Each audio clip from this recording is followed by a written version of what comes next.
the Restore Women's Rights Rally. So here we are. We shouldn't have to be here, but it seems that we do have to be here on the taxpayer's dime, where the amount of protection that we've had to get to just gather and speak about women's sex-based rights. It's absolutely bonkers that we've had to do this, because there are people that threaten us for daring to want male-free spaces. How dare we? We get called names, we get threats. It's beyond anyone's understanding that we have to gather in fear. Women won't come because they're too frightened. There are people who notice, who comes to these rallies, and they see that their employer knows that they want male-free spaces. They want safe education for their children. They don't want their kids to be indoctrinated with lies. How terrible is that?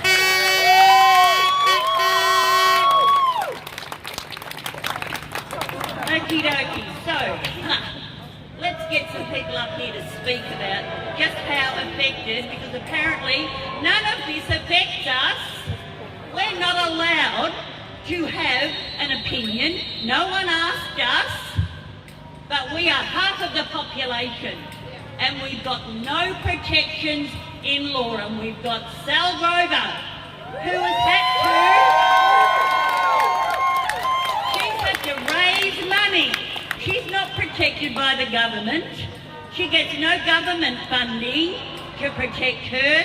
She's in court to get women's sex-based rights in law back. We are not protected, and we must be protected. How dare we be in this insane situation? First speaker, Jasmine Sussex.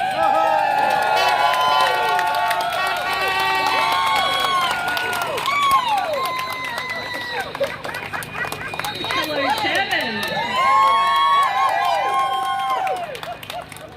Thanks so much, Louise and Juanita, for organising this awesome event today, and we're so proud to be here with you and stand with you. And thanks to all the marshals who've stepped up today, and thanks to Victoria Police, who are very independent, and we thank you for keeping us safe.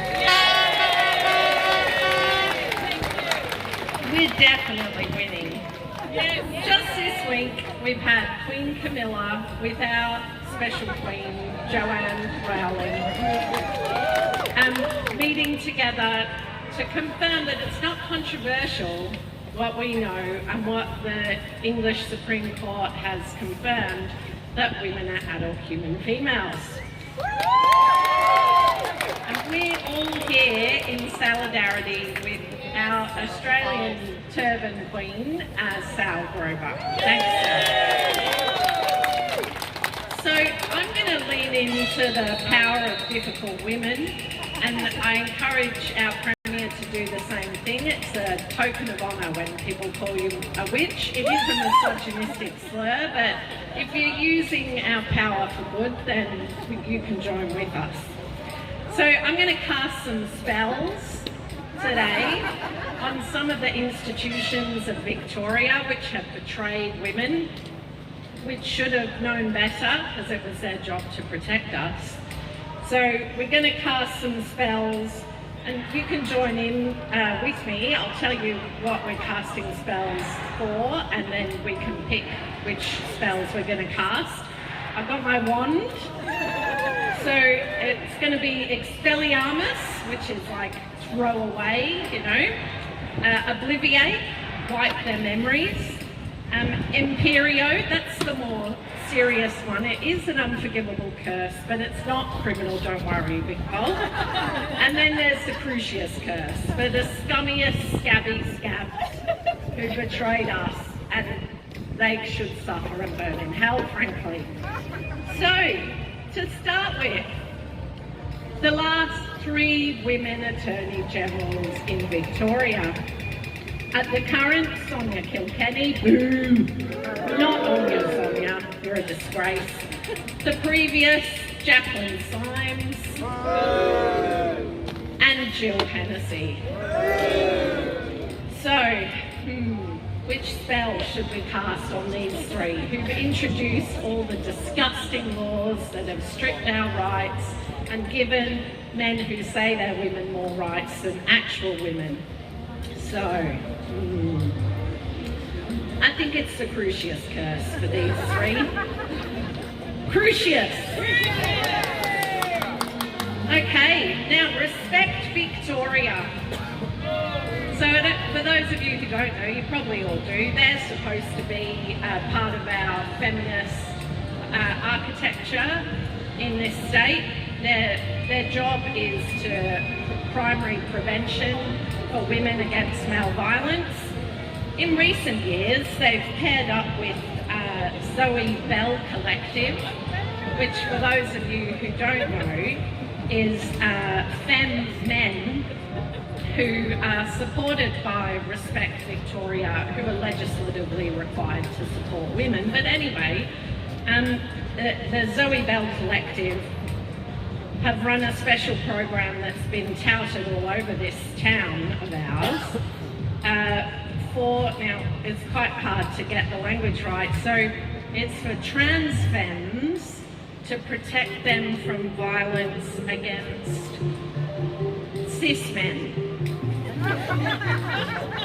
So I think we all know what that is and why that should be no to men's violence, or gay men's collective that should be looking after the trans femmes in the Zoe Bell Collective. So, I don't know which one.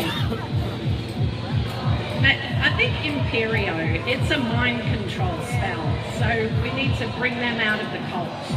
So, Imperio. Okay, now, I can barely speak, I'm so angry with this women's charity called SANS, which is the Stillbirth and Neonatal Death Charity, and they routinely dehumanise women who've experienced infant loss and miscarriage as birthing people, and whatever other appalling terminology they use that claims that miscarriage and neonatal death is not something that only women can experience.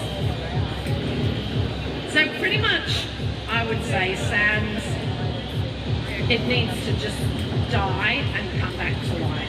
So I think let's obliviate it and make it forget everything it ever knew about this whole ideology.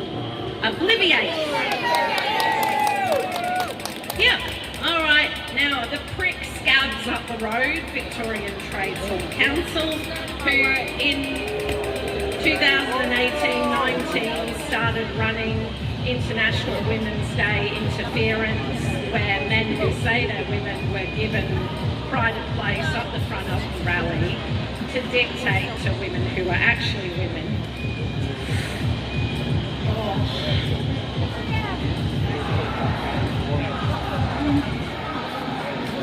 They do some good work. Maybe Expelliarmus. Expelliarmus! All right, and then last but definitely not least, we have the Victorian Human Rights and Equal Opportunity.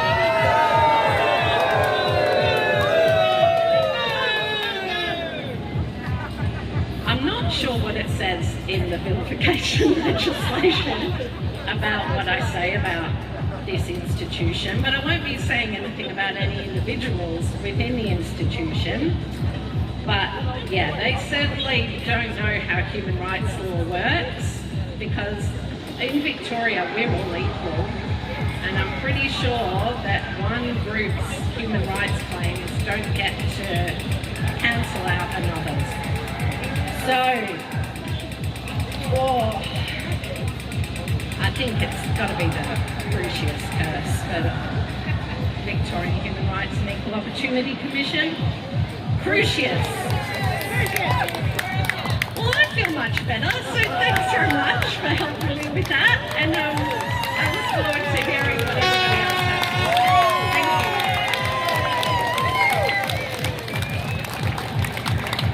Thanks, Jasmine. Fabulous. Okay, next we've got Nick Mowbray, who lives in the same place as I do, in Ballarat. And so welcome from the Lesbian Action Group.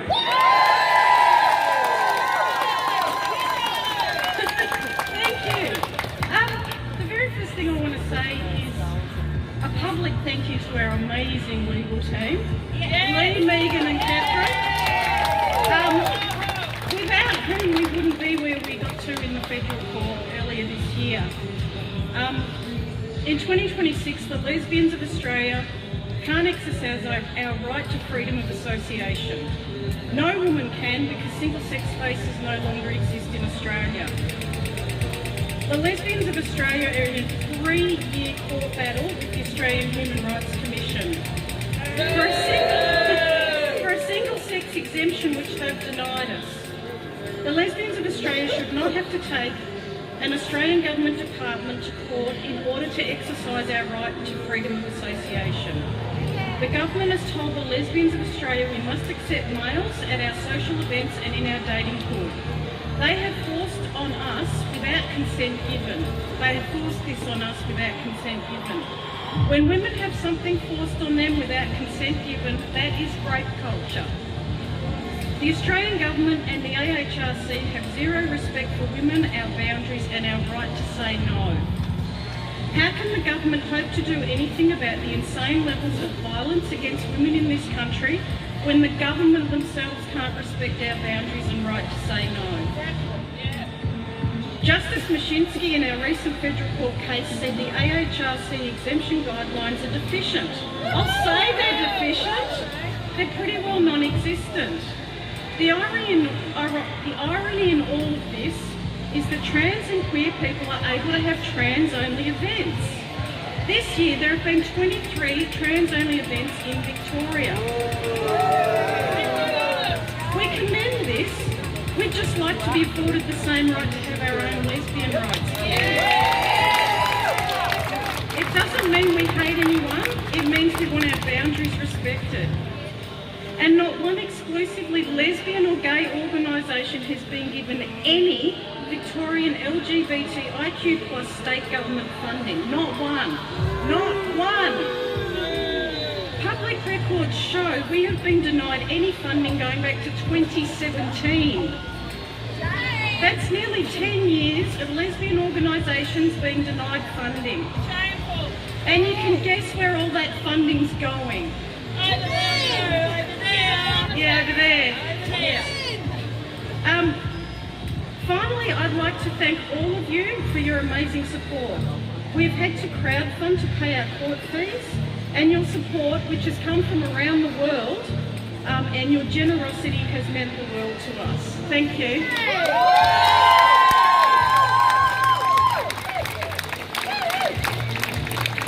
Thanks so much, Nick. Wow.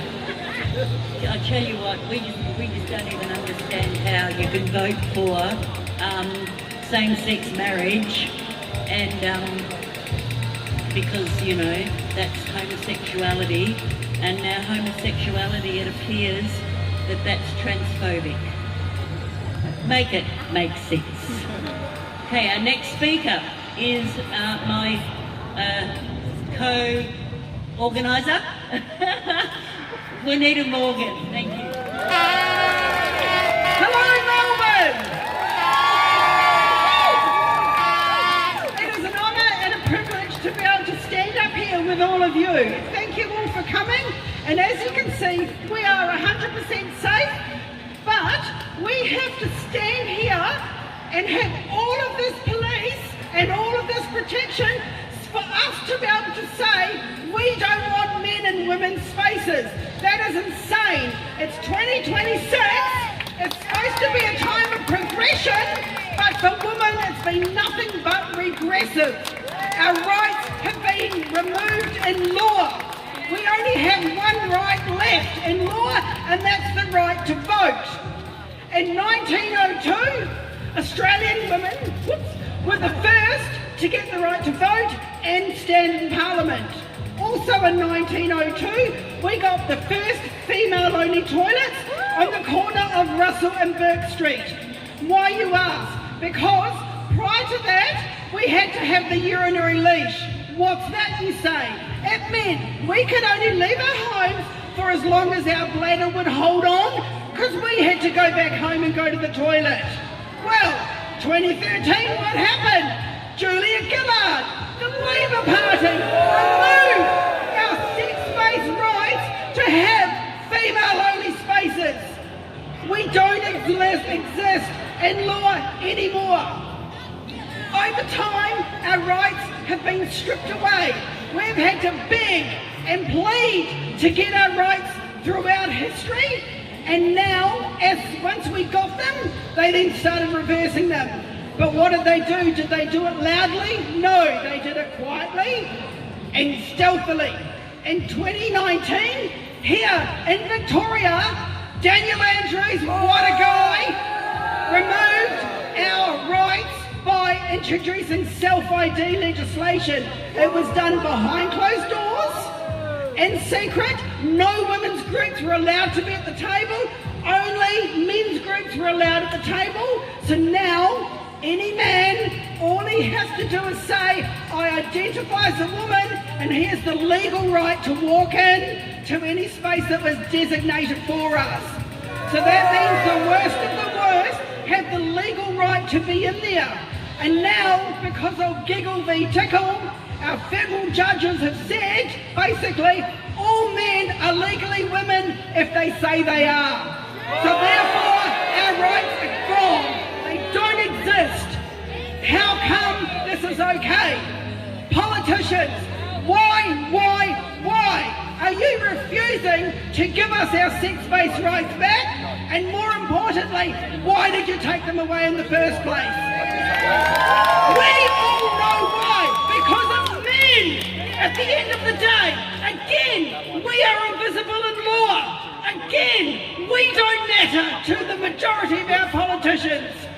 We can all count on a few fingers of how many politicians actually stand up for our rights.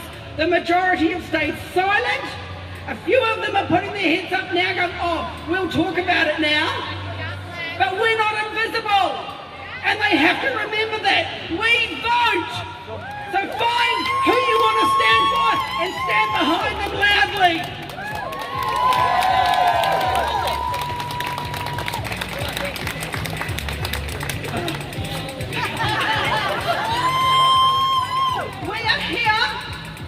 The other thing I was going to say is, because of our politicians, again, they're strengthening and expanding hate speech laws so that we're not allowed to step up here and say we've lost our rights. Why do our politicians not want women of Australia to have a voice? Why? We are 51% of the population, so why are we invisible? We are not. We are only going to get louder and louder and louder. Nothing will stop us. We've watched our sisters in the past stand up, and we are stepping up, and we're getting louder and more and more. Louise and I have been on the streets of Melbourne every week going around with our billboard signs. And guess what? In the last 12 months, the majority of the people come up to us and give us the thumbs up and say thank you. We get people wanting to take photos of us. One woman from China even wanted to take a photo of us. We've gone global. So speak up, because when you talk, people are listening. They really, really are. So thank you, Melbourne. Fight on. Do not give up.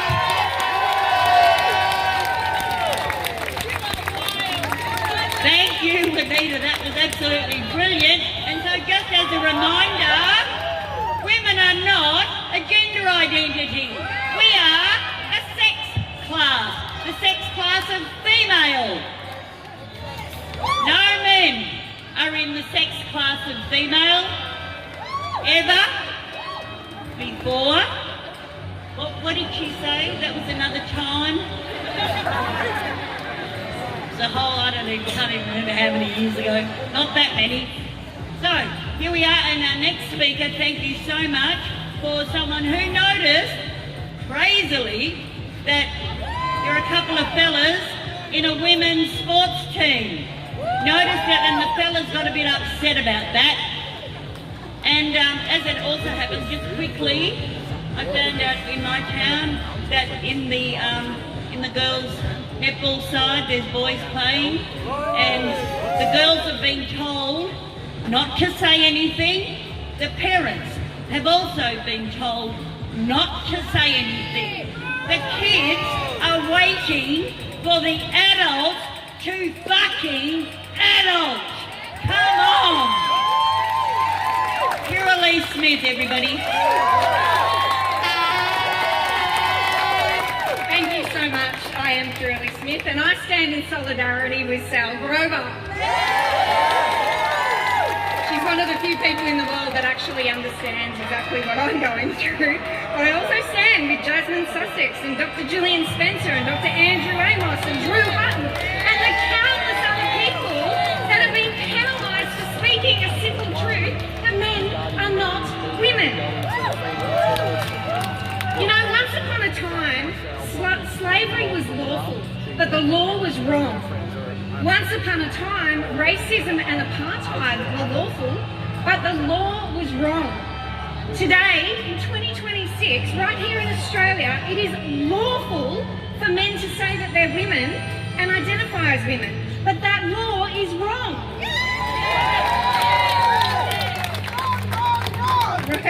Wrong indeed. No human can change sex. These laws defy reality and they will not remain. And I can't express how distressing it is to sit in a court of law, a place where evidence is meant to be paramount, and be ordered by the judge, as everyone in the courtroom was ordered, to deny the evidence before my very eyes and refer to males as she, her and miss. Well, I'm a very naughty girl because I refused.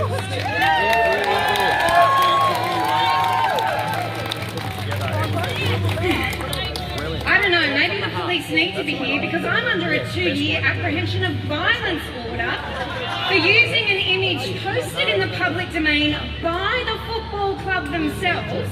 I simply reposted that image and asked why are men in women's sport. I used that image for my registered political policy campaigning as an example of woeful policy failure. I never named this person. I didn't direct my advocacy towards this person. I've never even met this person. And I used that image in exactly the same way that we've all used the image of people like William Leah Thomas, the swimmer, or Iman Khalif, because people need to see the images of males bashing women in the head and calling it sport. But we're not allowed to do that in Australia because that's called violence. How many women do you genuinely know at risk and can't get the protection they need?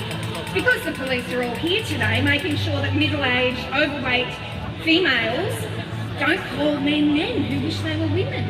I've had police turn up at my door to tell me I've been mean, to tell me it's not kind, and to tell me I must appear in court for doing so. I will. But the thing is, it's not mean, it's kind to tell the truth. But wait, there's more. I've also been found guilty of vilification for using these images, posting them in the public domain that were already posted by the football associations themselves. I identified these players, not by name, and I asked why are they leading the goal scoring? Why are they getting the awards that women should get? Why do women have to sacrifice their dignity? Why do they have to be humiliated on a sporting field by accepting these blokes on their teams? My guilty of vilification verdict came with orders to pay $95,000. And it would double if I didn't pay in 30 days.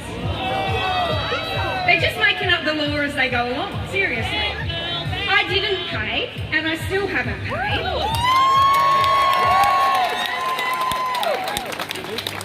For one, we don't even know what damage has been done. There are no damages. So yes, Sal has been ordered to pay $20,000.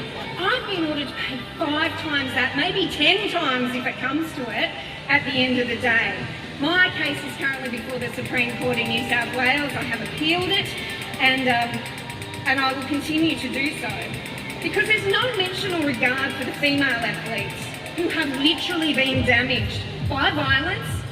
They're protected, these men are protected by law, and these men are allowed to inflict this injury under the name of sport. They can humiliate, they can penalise, they can do whatever they like. But my orders, I'm not ordered just to pay, I'm ordered to never name them and to remove any identifying posts from social media. The very next order is to pin a post to all my social media platforms that names them and says that I vilified them. Make it make sense. So in court, the judges and barristers all refer to these men as she, her, miss, despite the evidence to the contrary. And supposedly, we have to swear to tell the truth. I was the only one in that courtroom telling the truth. So this is an issue of sex and gender, but it's bigger than that. It's not even just about free speech, it's about truth speech. And when they silence or try to silence me, my gosh, they picked the wrong woman to do that. There's meant to be a chilling effect on others. Well, don't be chilled, my friends. Get hot, stand up, speak out.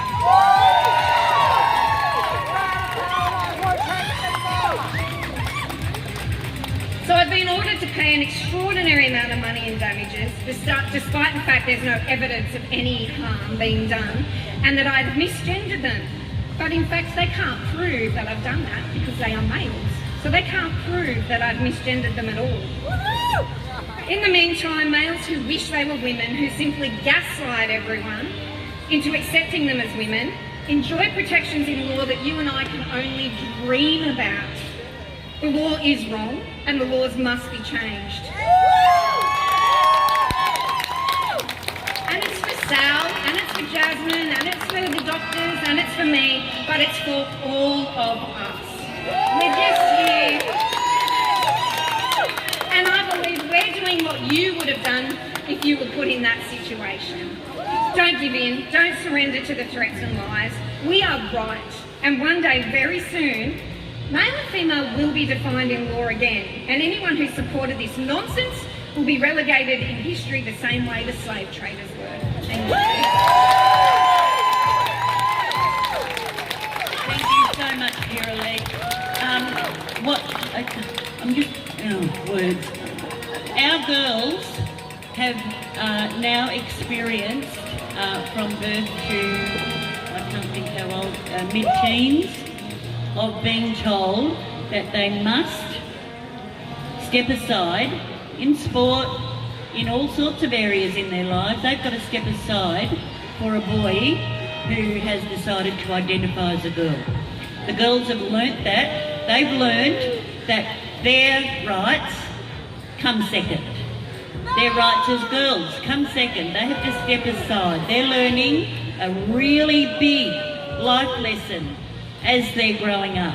How insane is that? We went through a time where women and girls were built up. Women and girls were raised to do anything. Of course you can't do anything, but you know what I mean. Right? Don't hide your light under a bushel, we were told. So, here we are, and now we have a wonderful speaker, our lovely, very much loved Janet Inglis. Hello everybody. I stand with Sal Grover. I stand with all women. All women.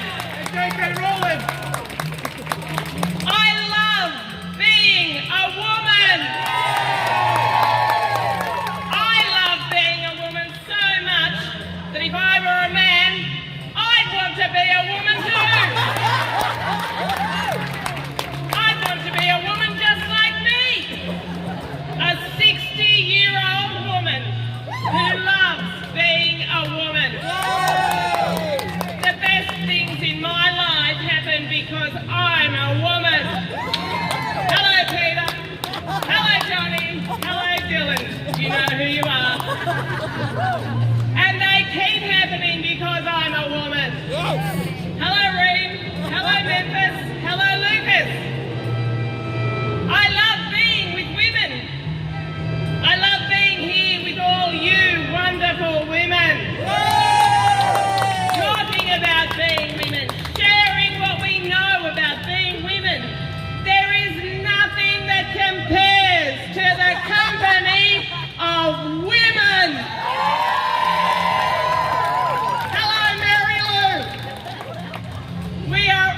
and diversity of women. It's all here. We are marvellous. Nothing compares to you. Why did the transactionists cross the road? Because we're on this side minding our own business and they can't stand it. Why did the man take Sal Giggle to court? Because women were on it minding our own business and he couldn't stand it. Woman is not an identity. A woman is the embodiment of a discrete and diverse class of human. The type of human no man can ever be. No matter how much he hates being a man. Sucks to be them. It sucks to be them. Everybody knows what a woman is. Everybody, every politician in this country, past and present, knows what a woman is.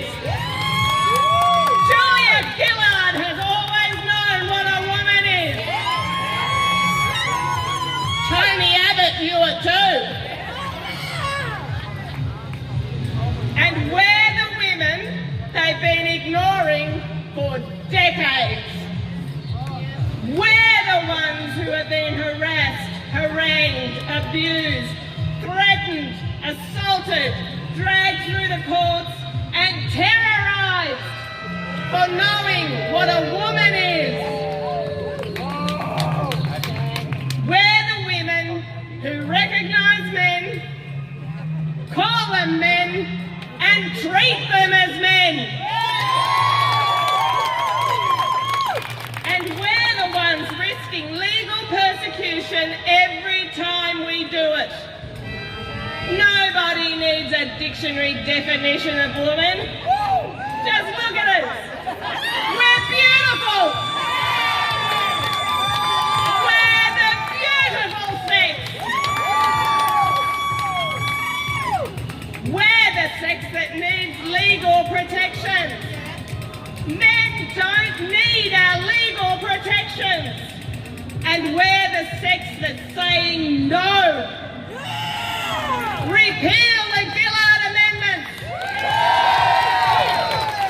Stop the gender pretensies. Give us our sex back. End the persecution of women. What's the definition of gender identity? Sex fraud. Gillard and her cronies legalised sex fraud. That's why it isn't defined in the Sex Discrimination Act, because it should be defined in our criminal codes. Not a protected characteristic in the Sex Discrimination Act. Every politician in our parliament today knows what sex fraud is, and they know gender identity is sex fraud. They all know Sal Grover is the victim of legalised sex fraud. And with precious few exceptions, they are doing nothing about it. Nothing. They end the gender pretensies. Repeal the Gillard Amendments. Because when men have women's rights, women have no rights.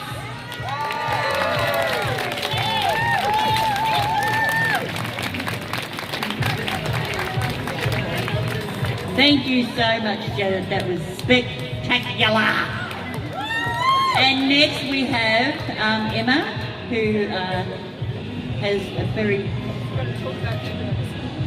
gender medicine. Thank you very much, Emma.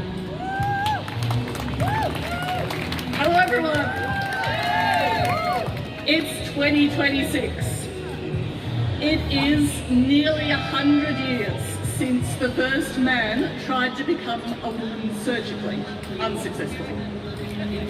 It is 50 years since the Monash Gender Clinic here in Victoria cut off their first penis. It is 26 years since researchers discovered or made the Dutch protocol of puberty blockers and hormones. People on that side will try to tell you that this length of time proves that the treatment is efficacious. It is solid, settled science. I want to explain how that con works. Firstly, file draw effect. After a surgeon has cut off their first penis, their attitude as a researcher changes from find out if this is a successful treatment for their distress to prove that it is a successful treatment for their distress. No researcher who has done gender treatments is looking at this in an unbiased fashion, and biased researchers produce biased science. It is often held that people who don't work in gender medicine should not be assessing the quality of research. In fact, it's the opposite. People who do work in the field should not be checking whether it has been successful. Researchers must tell when they have financial interests, but nobody makes people say when they have a deep emotional investment in their research coming out one particular way. The second way that the con works, flood the zone. There are many, many pieces of research which follow children for 2 years, or 3 years, or 6 months, and say, hey, these children seem to be doing fine after that time.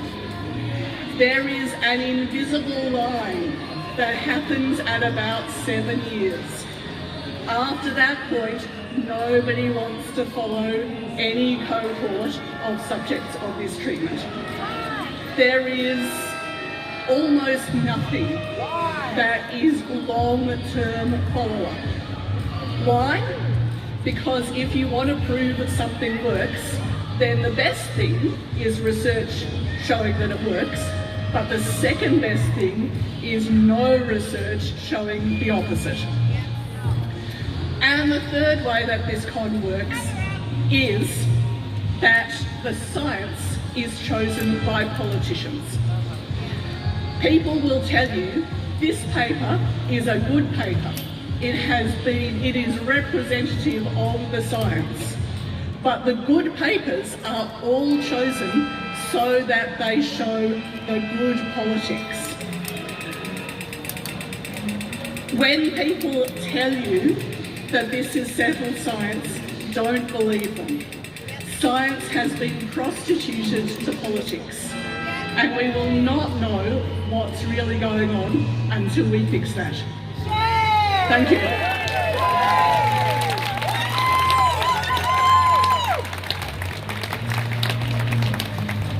Thanks so much, Emma. My heart absolutely breaks for the kids that have been lied to. The families that have lost children because of this, I don't know if it's an epidemic, it's just absolutely bonkers. Families have broken up because some families don't go along with it. They've got love clubs in schools, they've got social groups in towns that will gather up the troubled kids and love bomb them. What kid doesn't love that? It's fantastic. They've got a wonderful ready-made social group. There's always going to be kids that are a little bit weird. There's just always going to be, and a lot of those kids are going to be gay or lesbian. Yay, how fabulous.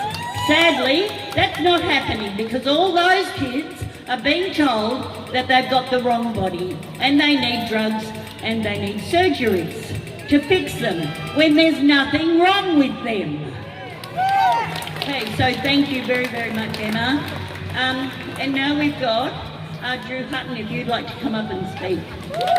Drew's, as most people know, is one of the founders of the Greens.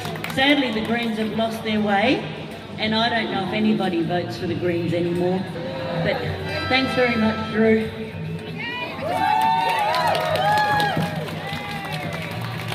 I don't vote for the Greens either. I've been an environmental and a social justice campaigner for nearly 60 years now. I know I don't look it, but you know, it's been nearly 60 years. And I'm proud of that. Bob Brown and I founded the Australian Greens, and I founded the Queensland Greens, and I'm proud of that. I was president of the Lock the Gate Alliance against coal and coal seam gas for many years, and I started off the campaign, and I'm proud of that. And I got expelled from the Greens because I defended the rights of women, and anybody, to come onto my Facebook page and argue a gender critical position. I got expelled, and I'm proud of that.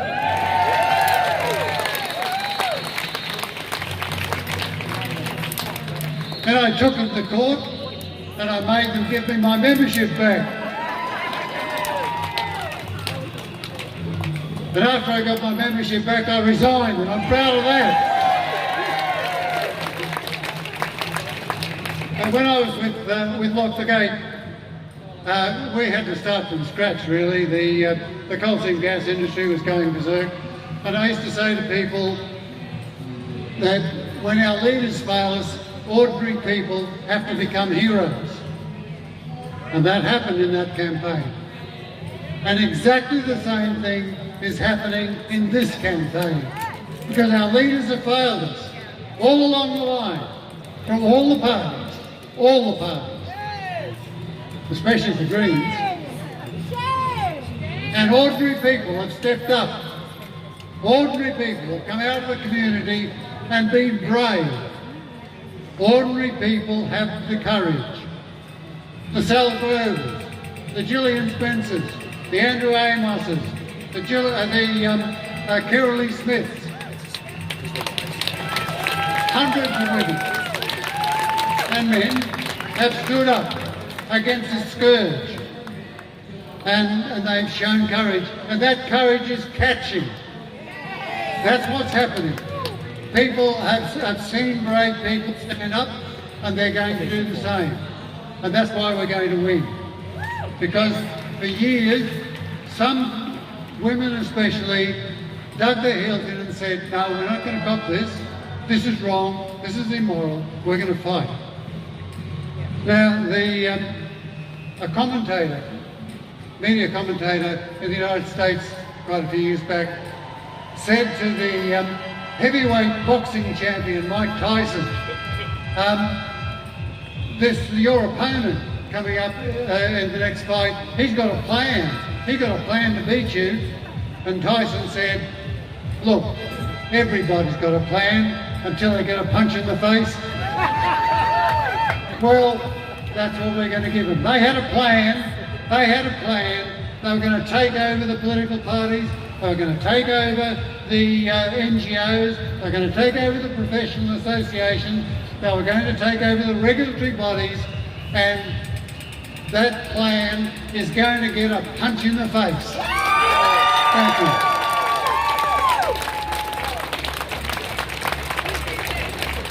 Thanks so much, Drew. And next we've got David Limbrick, who lives in the house behind us. Libertarian Party MP. Thank you very much, David. He's on our side. Thank you. What do those people down there actually want?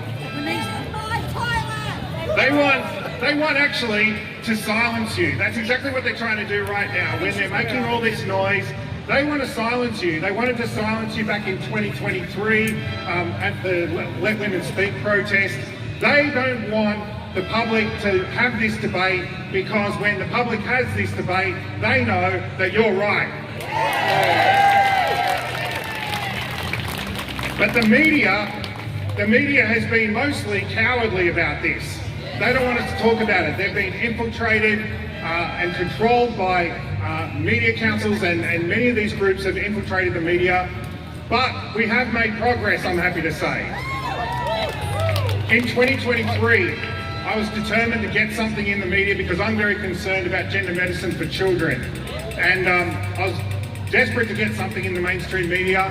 Eventually, after many failed attempts, we managed to get Channel 7 to publish a documentary on Spotlight, which was a breakthrough in Victoria, in Australia actually. Then after that, the Australian's been reporting on it, quite a lot actually. They've been really good too. And then only this week, I managed to get an op-ed on the issue of gender medicine for children published for the very first time in the Herald Sun. The media is becoming less cowardly about this, and that's a good thing because that means that opinion is changing. I mean, as for why does a libertarian care about this? Well, actually what we're talking about is a clash of rights. What's happening in the Sal Grover Tinkle versus Kegel case is Sal has had her right to freedom of association denied. She's had her right to freedom of speech denied. Her right to even freedom of belief. She's being asked to believe, against her beliefs, that a man can be a woman. And she believes that it can't be, like everyone here. And that is what they're trying to take away. They're trying to force you to change and take away your freedom of belief. And if libertarians care about anything, it's protecting your rights. And that's what they're trying to do here, is take away your rights. And I say that there's some people who are willing to stand up and fight in Parliament on this, and I'll continue to do so, but I can't do it without your support either. So thank you for everyone that supported me. But we will win this battle. We will win it. It's just a matter of time, but we need to do it quickly because in the meantime, lots of women and lots of children are being hurt and we cannot go another day. This is an urgent issue. It needs to stop now because people are being hurt right now. Thank you.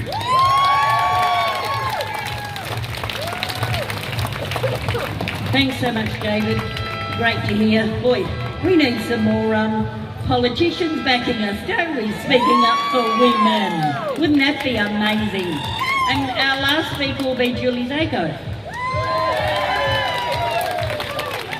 Julie went through quite a lot regarding her work, and this is what happens to women who actually have noticed what's happened, and they can lose their jobs, which is an absolute bonkers situation to be in. Thanks, Julie. Hi everyone, friends, comrades, ladies and gentlemen, and there is no one in between. I stand with Sal, I stand with Jasmine, I stand with all of them. People, and you probably get this a lot, right? People say, why this issue? Like, yeah, you know, okay, men aren't women, blah, blah, but there are so many big issues in the world. You know, war, climate, all of them. Why blow your life up over this one? And that's a pretty good question. Actually, I've got one more question. Maybe, Dave, you can deal with this. Why are they allowed to come right up to us and try to drown us out? Something wrong with our laws of protest here in Victoria. So I say, well, look, yeah, why this issue? Well, okay, there are the most marginalised women in the state in prisons who have to share their digs with, you know, recidivist male sex offenders with all the predictable consequences. Okay, there's that. There are lesbians who have fought hard for their rights who now find themselves coerced to drop their sexual boundaries. Okay, there's that. There are parents of gender-distressed children who have to watch them fall prey to this cult that makes them believe you can change sex, who then feel that they have to change their bodies to disastrous, irreversible consequences, and they can't even get these kids proper ethical care because of our government's obscene conversion therapy laws. There's that. There's the fact that women have to be dehumanised, have to be called cervix havers, and so on, even in hospitals. And it goes on. And so, okay, so there are the lesbians, there are the women in prisons, there are the young people, there are the parents of the young people, there is women's dignity, there are all these things. Okay, but why this issue? If we put aside all everything, that list I've said before, as if it doesn't matter, why this issue?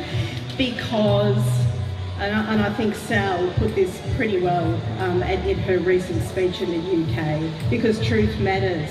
And if the government, if our media, if our public broadcaster, if our authorities, our sense-making institutions that we rely on to be honest brokers, try to force us to lie, and that's a sign of how wacky their ideas are. They have to use hate speech to suppress debate because they cannot win debate on this issue, right? Then, I mean, that's the thin edge of the wedge. They can lie about anything. They can force us to lie about anything. And that's why I agree with what Drew said before. We're going to win. The truth will win. We just have to hold the line. And our politicians know it. They know that the truth is going to win. And that's why they're kind of, you know, still trying to suppress debate, still trying to, suggest that this is just a right-wing issue, this is a fascist issue. It won't work. It won't work. We will win. Thanks a lot.